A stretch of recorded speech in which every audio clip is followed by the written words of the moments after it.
Video എന്ന് പറഞ്ഞാൽ easy ആയിട്ട് നമ്മൾ ഓവനൊന്നും ഇല്ലാതെ സ്റ്റൗവിൽ കുക്കറിലൊന്നും അല്ലാതെ തന്നെ നമ്മൾ എങ്ങനെയാണ് കേക്ക് ഉണ്ടാക്കുന്നത്. ഒരു സിമ്പിൾ കേക്ക്. ഇതിൽ ഒന്നും പ്രത്യേകിച്ച് വലുതായിട്ടൊന്നും ചേർക്കുന്നൊന്നുമില്ല.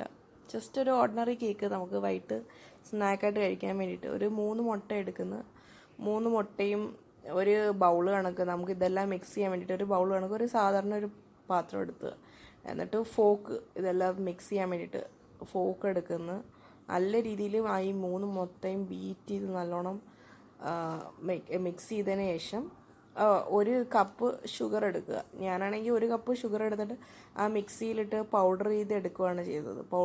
കാരണം ഞാൻ ഓൾറെഡി പൗഡർഡ് ഷുഗർ മേടിച്ചിട്ടില്ല.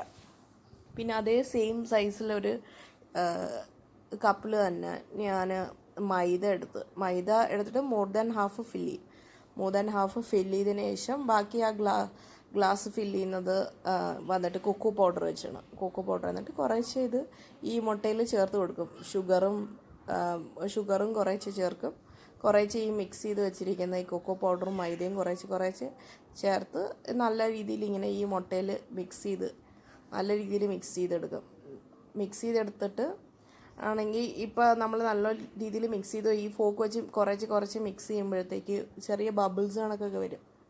അതൊക്കെ നല്ല രീതിയിൽ നമ്മൾ സ്മൂത്താക്കി എടുക്കണം. ഇല്ലെങ്കിൽ നമ്മൾ ലാസ്റ്റിൽ കേക്ക് ഉണ്ടാക്കുമ്പോഴത്തേക്ക് എയർ ബബിൾസ് ഇപ്പോൾ ഇത് കണ്ടില്ലേ, ഇതൊന്നും കൂടെ നമ്മൾ മിക്സ് ചെയ്തെടുക്കണം. അല്ലെങ്കിൽ ഭയങ്കരമായിട്ട് ബബിൾസ് പോസ് കണക്കൊക്കെ കേക്കിൽ കാണും. ഇത് നമ്മളൊരു ലോ ഫ്ലെയിമിൽ ആണ് സ്റ്റൗവിൽ ആവി കയറ്റുന്ന പാത്രത്തിലാണ് ചെയ്തെടുക്കേണ്ടത്. ലോ ഫ്ലെയിമിൽ എന്നിട്ട് ആണെങ്കിൽ നമ്മളാണെങ്കിൽ ഇത് ഒഴിച്ച് വെക്കുന്നതിന് വേണ്ടിയിട്ട് ഒരു പാത്രം എടുക്കുമല്ലോ, അതിൽ ബേസിൽ മാത്രം ബട്ടറോ ഓയിലോ ജസ്റ്റ് സ്പ്രെഡ് ചെയ്ത് വെക്കുക. എന്നിട്ടാണ് നമ്മൾ ആവി കയറ്റി എടുക്കേണ്ടത്. എന്നിട്ട് അത് കഴിഞ്ഞ് 25 മിനിറ്റ്സ് കഴിഞ്ഞിട്ട് നമ്മൾ ആ പാത്രത്തിൽ നിന്ന് എടുക്കുന്നതിന് മുമ്പ് നമ്മളത് കൂൾ ചെയ്യാനായിട്ട് കുറച്ച് നേരം വെക്കണം. ഇങ്ങനെ വെച്ചിട്ട് പിന്നെ എടുക്കുക.